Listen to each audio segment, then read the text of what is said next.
Hi everybody, thanks for tuning into the channel. Today I break my one rule for toy collecting. But after all, isn't that what rules are for? Is for breaking. Today on the show, we're going to be taking a look at the McFarlane Toys Demon Slayer Zenitsu figure. Don't sleep on this guy, because you know what happens when he goes to sleep.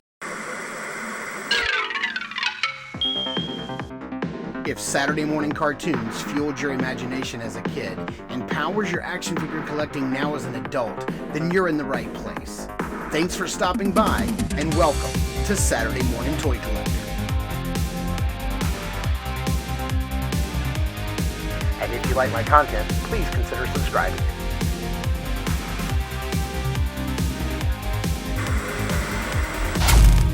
Alright, so why do I say that I'm breaking my one rule of toy collecting and then I show this figure? And it's because, as you guys know, I mean, as the title of the channel suggests, we're the Saturday Morning Toy Collector. I collect toys based on properties that came on, Saturday morning cartoons, weekday afternoons cartoons. And Demon Slayer was definitely not one of those. But I love toys. I love action figures. I love toys that look good. And I do watch Demon Slayer. It's actually one of the few animes that I've actually gotten into over the past year. And I really, really, really love it. Now, quick little story about this particular figure is I did go to my Target over the weekend and they had all of the Demon Slayer stuff from McFarlane out. So they had Zenitsu here. They had Tanjiro. They had Nezuko. And then they had all the little 4-inch, 5-inch figures. But the problem was is when I got up to the counter to purchase these figures, they were all street dated for April 16th, and this was April 1st or April 2nd. I can't remember what day it was that I was in Target over the weekend. And they wouldn't let me buy the figures for whatever reason. They were street dated. Of course, you guys have probably run into this before, and I couldn't purchase them. The Tanjiro and the Nezuko were street dated for whatever reason. Zenitsu rang up and it was no problem. So they let me purchase it. So I was like, okay, great. This is no problem. We'll just start with Zenitsu. And I came home and I saw that all these figures were up on Amazon. So I just ordered Nezuko and Tanjiro from Amazon. They should be here on Wednesday of this week. So we'll just review them later. It's no problem. We'll just start with Zenitsu. So taking a closer look at the package, you can see everything he comes with, including a bent sword. I can see a nice little Demon Slayer base in the back. He comes with 2 fists. He looks pretty cool. Nothing really big going on the side. And then on the back, you just see some nice artwork of Zenitsu Agatsuma. Is that how you say his name? Agatsuma? I don't know. And it says 22 moving parts. I've seen one review of this guy online, and the guy had a hard time moving him around. So I'm hoping that I get a little more range of motion out of this figure than he did. But that may be a problem that we come across. So let's get him opened up out of the package and take a closer look. All right, here we have Zenitsu opened up out of the package and just taking a closer look at some of the stuff he comes with. It comes with that ever popular, ever standard McFarlane base.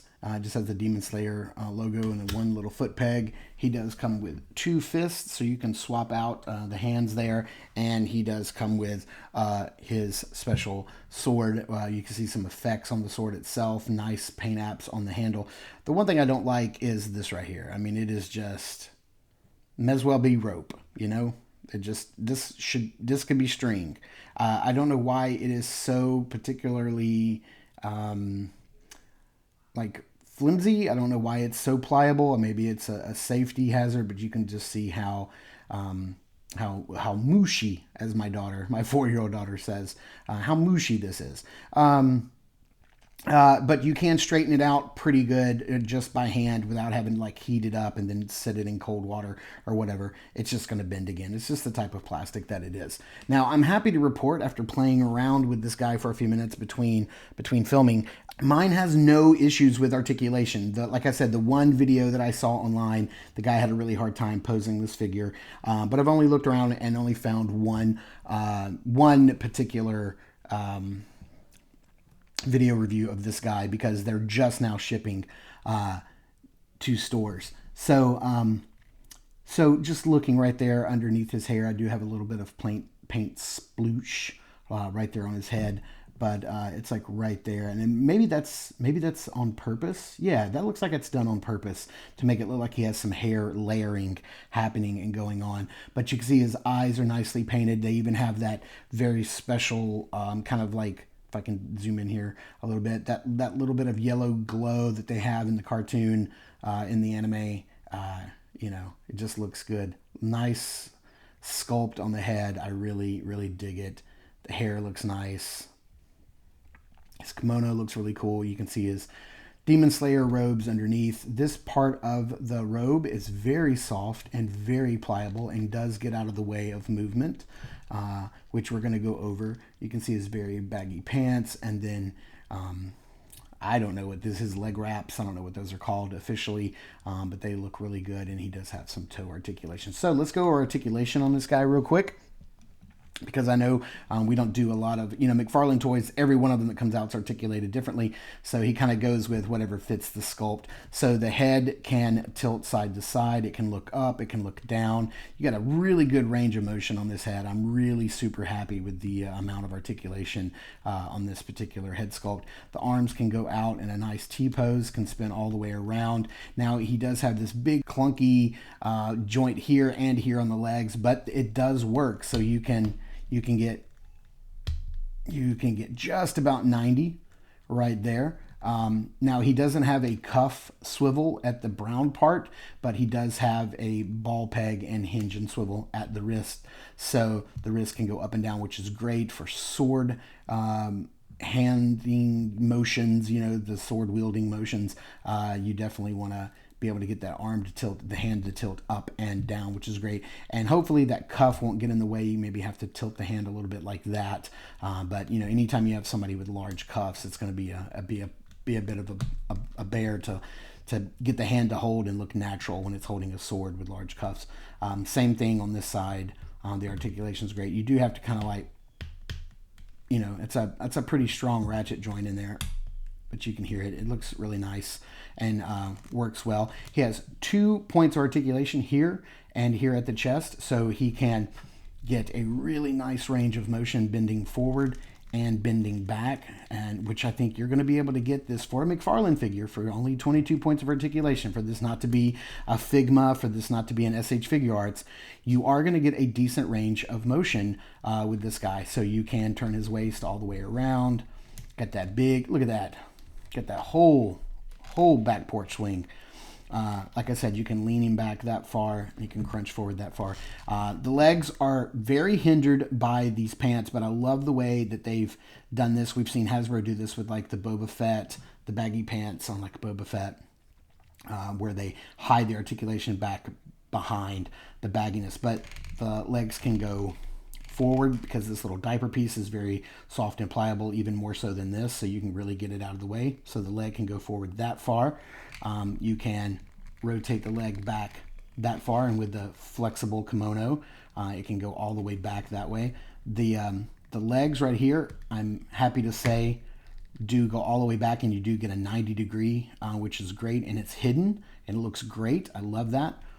Big, huge ball joint right there. Now, there is no calf swivel because of the way it's sculpted, but that's okay. You don't really need it because you got a full ball hinge and peg right here on the foot. So you get nice rocker, nice ankle pivot. You can rotate the foot in and out. So, while it would have been nice to have one right there, it's not really necessary. Looks okay like that. And you do have some toe articulation. So you can actually get, like I said, you can get him into some pretty decent poses for a McFarlane figure. But those joints are very, very stiff. But yeah, you can get him into some decent poses. No problem whatsoever. The legs do not feel like they are on a drop down. They do have a little bit of movement, and you have a little bit of thigh swivel at the top. Not a lot, but just a little bit. But that is the articulation for this guy. And I mean, the fading on the kimono, the gradient from the dark to the light, orange to yellow, looks fantastic. All of the little paint applications, the little decos look great. You can't move this out of the way. You can see it's glued right there. But man, just what a great looking figure for 25 bucks. I mean, you can't really go wrong. And like I said, I ordered Tundro and Nezuko off of Amazon. They were even cheaper. They were like $22.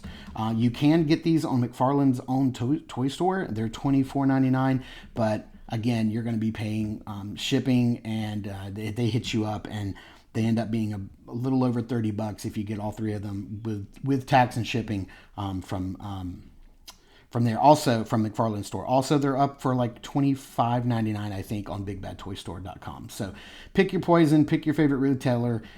If you do want to go ahead, you can order these for regular price at Target.com, but just know that they are street dated. Even online, they're a pre-order. You can't get them until after the 16th of April. So there you go. There's a closer look at Zenitsu. Okay, let's take a look at some other figures for some size comparisons here, starting with McFarlane toys and just sort of keeping it in that McFarlane toy line. Here he is next to a Batman and a Superman, just for size comparisons there. And getting those out of the way. Let's see here, just bringing in some different scales. Here is him compared to a Super 7 Lion-O and a Hasbro G.I. Joe Classified series Outback. And then for a couple of He-Man comparisons, here he is next to the Revelations 40th Anniversary He-Man, and then here he is next to the Origins He-Man. There you have, keeping them all in a little bit of scale. So they're just a tiny bit taller than Masters of the Universe Origins figures. I know that they are in that McFarlane 7-inch scale, but as they are kids, young adults, they do scale kind of smaller. All right, so let's get this guy under some dramatic lighting, put him in a couple of poses, see how he poses out. Like I said, this does break my rule for toy collecting, but that's okay. Rules are made to be broken. You know, you do what makes you happy. So yeah, I do have rules to sort of keep my budget in check, to sort of keep my collection in check, because I only have so much room in my toy room to actually show off and display some figures. So I have to be very careful. So I set up some rules for myself, but I love Demon Slayer. I love the three main characters. Well, I consider Zenitsu one of the main characters. I do love these characters a lot. They look great. McFarlane did a great job. I love figures that look like they're straight from the cartoons. And for 25 bucks, these do. You know, you're saving a ton of money. Now, they don't have the articulation that a Figma or an SH Figuarts has, but they're also, you know, hopefully easily available and easily to be found. Any retailer online, Amazon, Big Bad Toy Store, Target. I don't know if Walmart's going to have them. I'm sure they will. Walmart carries all of the McFarlane My Hero. Every time I go in there, I see My Hero Academia figures. So I'm sure they'll make their way to Walmart soon enough. So thank you guys so much for tuning in and watching. I super appreciate it. If you like my content, please continue to hit that like button, that subscribe button. It's free. It costs you nothing but just a few seconds of your time, and it means the world to me because it sort of gets my videos out there in front of more and more people. So thank you guys so much for tuning in and watching. This has been the Saturday Morning Toy Collector. I'm your host, Mark, and remember, I will see you in the toy aisles.